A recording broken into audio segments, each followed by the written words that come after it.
Okay. So we are on page 3 in the booklet.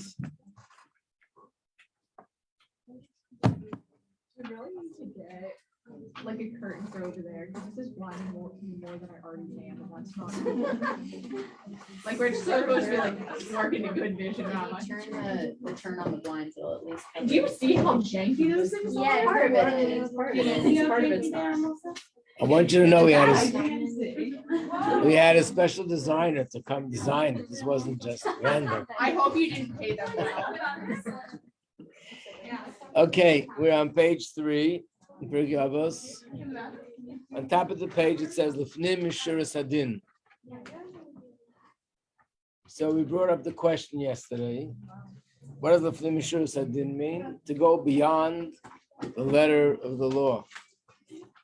And the question was, why would it be a positive thing to go beyond the letter of the law?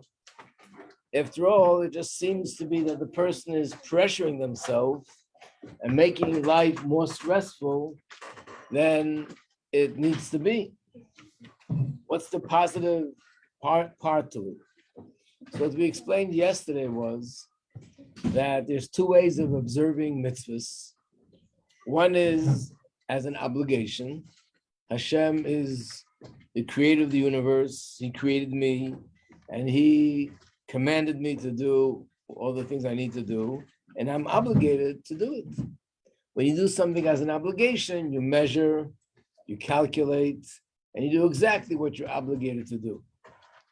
But if you do something out of love, out of enjoyment, you have pleasure doing it, you don't calculate. Like most people don't say, so exactly, let me find out how many hours I need to sleep exactly. And if it's a minute more than that, I'm out of here. That's it. I heard a doctor said I need just 7 hours and 35 minutes. That's it. After 7, when you're sleeping and you're enjoying it, you just can't get out of under the blanket. And if you're eating food, you don't stop. You have to work on yourself to stop. Things you enjoy, you don't calculate, you don't measure. And the same is with serving Hashem. So, in fact, this is one of the reasons why Hasidim are called Hasidim. It's a very interesting name. In fact, it's also an interesting fact that we got this name because I would think Hasidic movement was something new. So it's strange that the Hasidim have the name Hasidim, and those who are against them are called the opponents. Misnagdim means the opponents. Should have been the other way around. That the people who came with the new movement, this should be called the opponents. They're opposing the status quo and they're coming in with something new. So it's Hashgacha Pratis, but why do they call Hasidim? Because a Chassid goes into doing things more than the letter of the law. So for example, we'll learn about this more. We have a class, after we finish Pirkei Avos, we'll have a class on this subject. But for example, a man is obligated to put on a tefillin every day. So if you're familiar with this, that Hasidim wear 2 pairs of tefillin. One is called Rashi's tefillin, one is called Rabbi Tam's tefillin. Men are not obligated, according to halacha, according to many opinions, to let the beard grow. And Hasidim take the opinion which is going beyond the letter of the law and to let the beard grow. When it comes to Pesach, you're not allowed to eat chametz. But if a matzah gets a little bit wet, that doesn't disqualify it from being kosher. Hasidim go to the extreme and go beyond the letter of the law, that even when the matzah gets a little bit wet, after it's baked, a little water touches it, you don't eat that matzah. So it goes on, and the question is, why? Why do we do this? So obviously they're going beyond the letter of the law. And the word chassid in Gemara, like the example I gave yesterday with davening, means people who go beyond the letter of the law. But why chassidim? How's this related to being a chassid? And the basic answer is chassidus is all about developing an emotional bond with Hashem.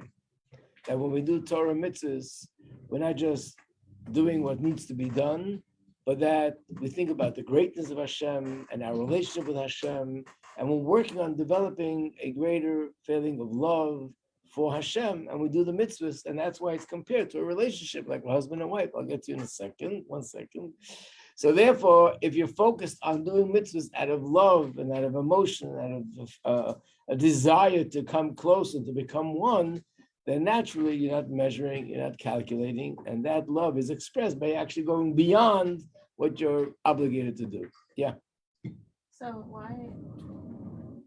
how are some of these things different from adding? From what? From adding to the Torah. Oh, so we'll soon get to it. Yeah. There has to be a line drawn. When is it considered adding to the Torah? And when is it considered just going beyond the letter of the law? Yeah. Earlier, like you said, do something out of, like when you do something out of love, you don't calculate it. And then say, okay, same for like serving Hashem. Like, I'm not alluding to myself for once, but but like, what if a person just like doesn't love, like what if there's two who just doesn't love serving Hashem? I guess is the question. If a person doesn't love for serving Hashem, but he's still serving Hashem. It feels like hard work and they're calculating it every time. And, they're really calculating because it's just like a struggle. And every little thing they do is just like, disgusting. And like, it's like going to work at a factory where you don't like the factory, Like, what would you say to that Jew to like treat or like to show them how they can like love? Study more Chassidus. If you learn more about Hashem, you learn more about what the deeper meaning of Torah. The reason why a person feels that way is obviously because they don't really value what they're doing. They don't understand the value of it. So the more they'll learn about the value of Torah, the value of mitzvahs, the more they'll learn about the relationship with Hashem, they will eventually develop the same kind of feeling of love and appreciation like anybody else. But I just want to say that the person who does that, on one hand, you might say, so their serving Hashem doesn't compare to the other one who is on fire with love. On the other hand, you might say there's something greater about their serving Hashem than the other one, because the other person enjoys what they're doing, and they're really going against their nature to do what Hashem wants. So in some ways, there's a certain advantage.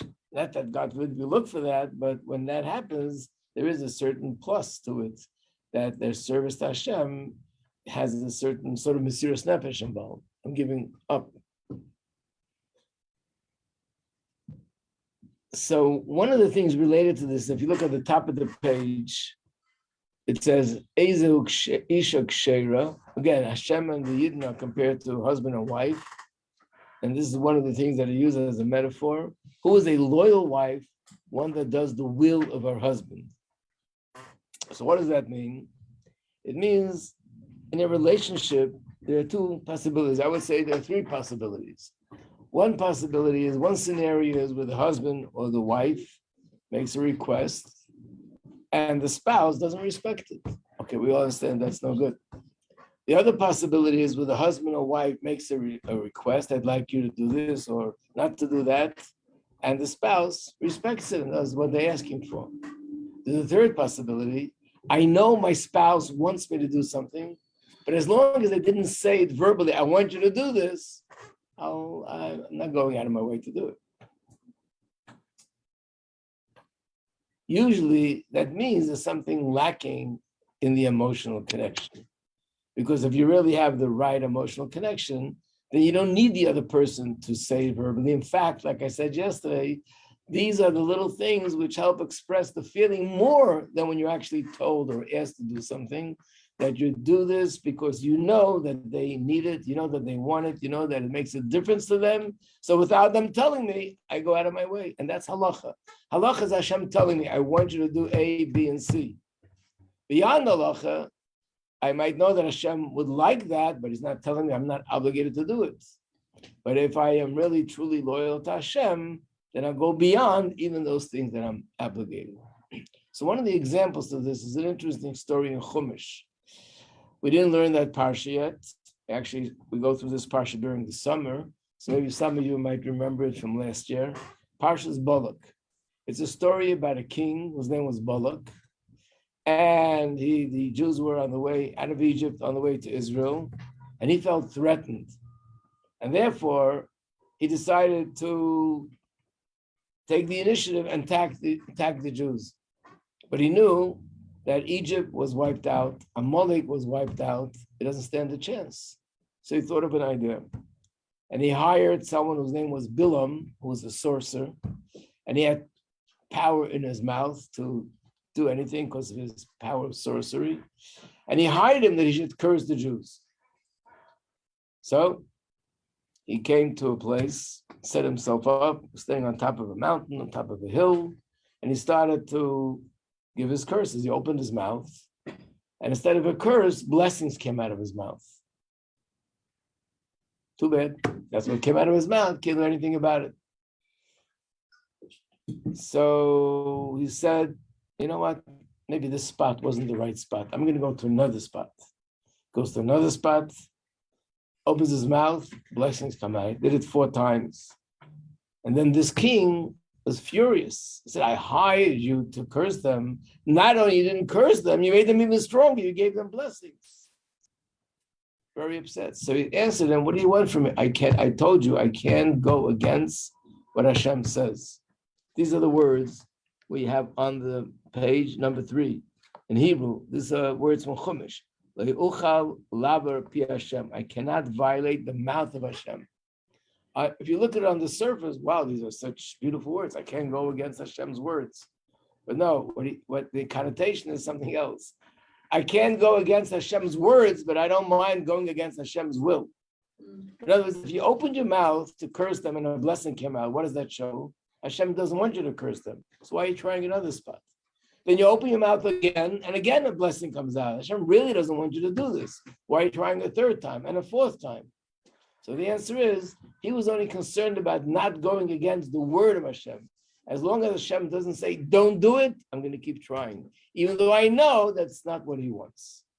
So going beyond the letter of the law is like saying, it's not necessarily what Hashem commanded me to do, but I know this is Hashem's will, that I should advance and excel and progress in the positive things that I do and do the best I can. So I'm going to go even beyond the letter of the law and give more than I'm actually obligated to give. Let's say it comes to tzedakah. The obligation is to give 1/10 of your earnings to tzedakah. So some people will make the calculation and give exactly 1/10. So if I earn $1,000 a week, I'll give $100 a week to tzedakah. What about giving more than $100 a week? I don't have to. Someone asked me, what about, I gave already $100 a week this week, I can't give more. So the Gemara says, if a person wants to go beyond that, it's perfectly okay, as long as you don't give more than 20%. Because then you're going to start missing out for yourself and your own family. But up to 20 cents, like a gray area, you don't have to, but if you want to, you can give up to 20%. So that's the difference. If I'm doing what Hashem commanded me, Hashem did not command me to give more than 10%. But if I want to do what Hashem wants, I know that Hashem's pleasure is when you give more tzedakah. And the same with other mitzvahs as well. However, something we mentioned yesterday, that in order to be a chassid, to go beyond the letter of the law, you have to know the law. If you don't know the law, you don't know what's beyond the letter of the law. So there's a Gemara that says, number 5, Loi am haaretz chassid. A person who is an ignoramus can be a chassid. To be a chassid, you have to know Torah and what the Torah says. And the Gemara actually uses an example and says this would be called a chassid shaita, a chassid, a fool. Number 6, a chassid is a fool, which means he might have good intentions, but he's doing something which is a foolish person by doing it. What's the example the Gemara gives? And of course, there are many examples that will be similar to that. That a man is walking by a river and there's a woman drowning. And he says, I can't jump in the river to save her. It's the height of not tznius. But we live by the Torah, we don't die by the Torah. According to Torah, he has to jump in the water if he can and save her. So the fact that he's saying that he wants to be really stringent with the laws of tznius means that because he doesn't know Torah, he's being a chassid in the wrong place. That's what it means. If somebody would say that someone's not well, you have to call a doctor, It's Shabbos. You can't call a doctor. That's against Torah and against halacha. In fact, it says if God forbid there's any danger, it's the mitzvah of the most important person in the room to run and violate Shabbos to go call the doctor. Nobody should say, I don't want to do it, you do it. On the contrary, the first person to run is what Hashem wants you to do, to save a person's life. So anything that falls in that category, in order to know when it's a good thing to go beyond the letter, you have to know the halacha. Otherwise, you can be doing the exact opposite of what Hashem wants. So now we're left with the question of, okay, so when is it considered that I'm adding a mitzvah to the Torah? And when is it considered that I'm just going beyond the letter of the law? And the answer is, guess what? The answer is in the Torah. There are halachas that when is something considered adding to the Torah. And primarily, it's when I'm doing something in a way that I'm as if it's as if I'm saying that this is sort of I'm adding to the laws pertaining to the mitzvah. When a person, let's say, gives 20% for tzedakah, he's basically saying, I know that I'm obligated only for 10, but I'm doing something extra. I'm giving 20. I'm obligated to only to eat matzah that's really that as long as it's okay, as long as it was baked okay, it's not a problem. And I'm going beyond the law that if it got wet, even after it was baked, it's also considered chametz. But when you're doing something which you're sort of changing the format of the mitzvah, that's considered adding in the mitzvah or subtracting from the mitzvah. So that would be if a person would have tefillin that has 4 parts of the Torah in it, that I'd make 3, that's against Torah. If I'd make 5, I'm changing the format of the mitzvah. But the truth is, there is a place in halacha that goes into the sort of little details. When is it considered adding to the Torah? And when is it a permissible thing that I'm just expressing my love for Hashem? I know I didn't answer the question 100% because there's halachas and there are details in the halacha. But this is the general difference. In one of them, I'm sort of changing the structure of the mitzvah. And the other way, I'm not changing the structure of the mitzvah. I'm just observing the mitzvah with more feeling, with more love, with more pleasure, and therefore I'm doing more than what I'm required. But like I said yesterday, we have to be very careful with this because for some people, doing more than required is just a tactic of the Yetzer Hara to knock them out.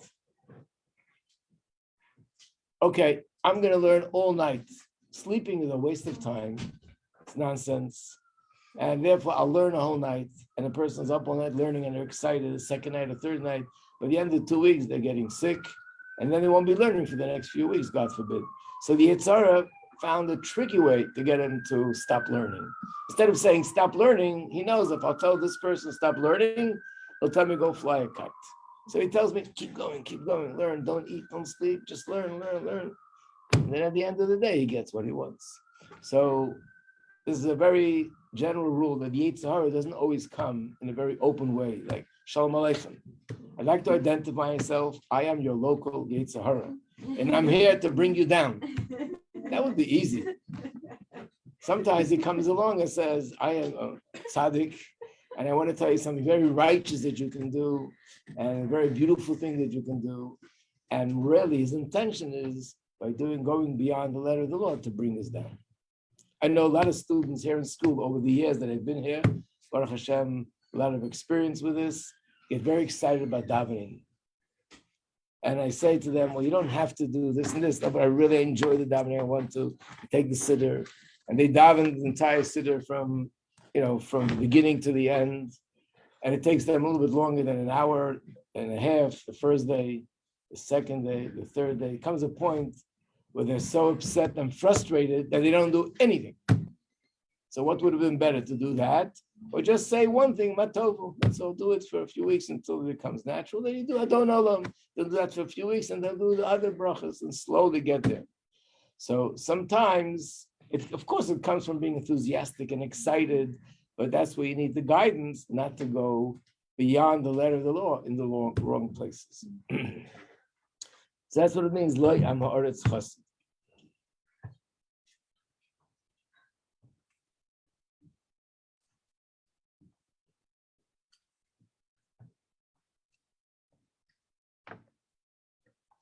It's interesting. I just want to show this to you.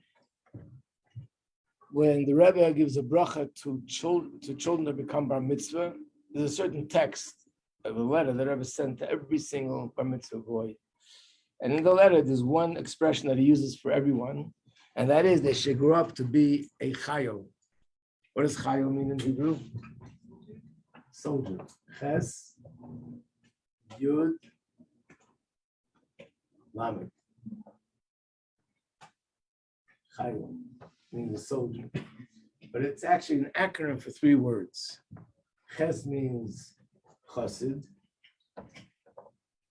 Yud means Yirei Shamayim, someone has fear of God.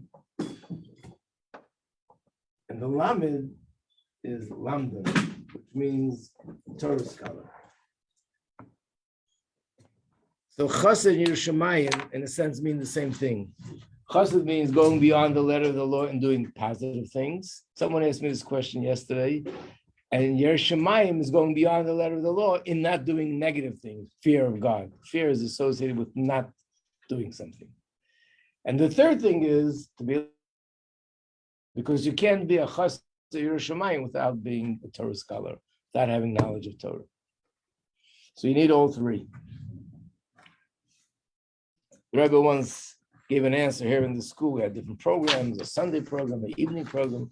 He wrote that in every single program, there should be a class in halacha. Because in order to be properly serving Hashem, we have to know halacha. Okay, I think we're ready for the next Mishnah. What? I said A, let's go. A, okay. Rabbi, if you give me your dictionary, you're just like Malka words. Okay, I need a thesaurus and a dictionary. Yeah, that's it. Okay, so let's go to the next Mishnah, which would be Mishnah number 4.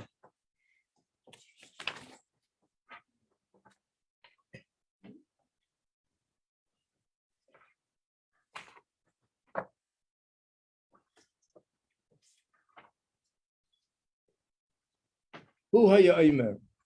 This sage, which is Rabbi Gamliel, he used to say, fulfill Hashem's will like you would fulfill your own will. Then Hashem will make his will like your will. It sounds like a play on words, but it's very simple. I make my will to be consistent and aligned with Hashem's will. Then Hashem will make his will consistent with what I want and give me the brachas and the things that I'm looking for in life. And the same is with the reverse, which means refrain from doing something negative. If you have a desire to do something negative, put aside what you want because of what Hashem wants, and then Hashem will put aside what other people want to do to maybe harm you because of what you want. Hillel says, a person shouldn't separate himself from the community, be part of the community. Another statement is, a person shouldn't be sure of themselves, meaning sure that I'm perfect and I can't do anything wrong, not to the last day of your life, because nobody's perfect and we're all vulnerable and we have to constantly be on guard, so to speak. Not to let our guard down when it comes to Yetzer Hara. Do not judge your friend unless you find yourself in their place, which means only if you are in the same situation as them, do you have the right to judge them. Otherwise, you don't have the right to judge them.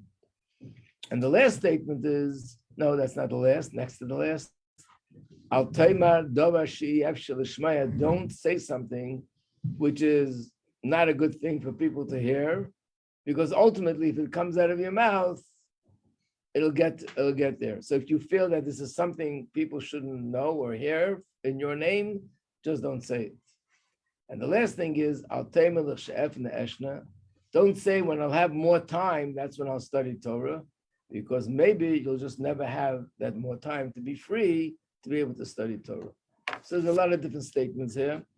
The first statement is related to what we just did.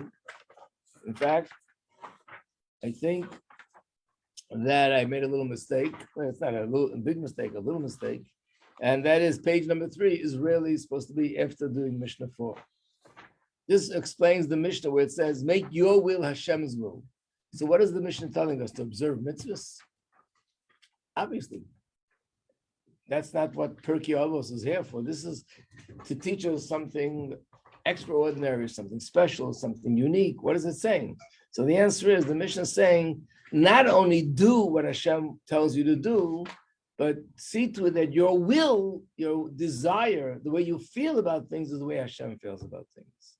And that's what leads to a person going beyond the letter of the law. In fact, we're going to learn later that one of the reasons why there was such opposition to Hasidim was actually this reason. They felt that going beyond the letter of the law is not something which is up for grabs. Anybody can do it. You have to be on a certain level. And if you go beyond the letter of the law, it might even be considered arrogance. Who are you that you're going beyond? Are you doing everything so perfect that you're ready to go to the next level beyond the letter of the law? So we'll go into this more when we learn about the Hasidic way of life, which is going to follow this when we finish Pirkei Avos. But from this, we all see that generally speaking, if a person does things because not only I do what Hashem wants, but I feel and I have a desire to do what Hashem wants, then I will naturally want to go beyond the letter of the law and not to calculate and not to measure things. They tell the story that a mother once asked her child to do something, clean up the house, bring this upstairs, downstairs. At the end of the day, she gets a piece of paper from him and he writes like this: clean up the house, 50 cents. Bring it downstairs to the basement, 75 cents. And bring this to the attic, 35 cents. And the total is this and this. She looked at the paper, okay. The next morning, he wakes up in the morning, and right there is his bed. His mother prepared all his change of clothing, his shirt, his pants, and everything else. And there's a note: washing your pants, 25 cents, 35 cents, 45 cents. Who counts? A mother does not count how many jobs she's doing. Yeah. That sounds like something I would do. The child or the mother? I mean, no, I feel like I would be the person where they'd be like, I want to do this. I'm like, okay, but also I do this, and this. It's kind of like when I hear parents complain about how their kids have an addiction to their smartphone. I'm like, you're the one paying for the smartphone. If you don't want them to have the addiction, stop paying for it. Who's the smart one, right? I don't know, Rabbi. We're all a smartphone when you think about it. Yep. We have all of this potential that we could do, and we either waste time on useless apps or we go forward and learn more. Right. We're all a smartphone. Sarah, maybe we'll make it time for tomorrow. Yeah. Is tomorrow 10 o'clock with you? Okay. I know it's short, but at least we'll get started. We won out of the 20, we won. Okay. Okay. Thank you.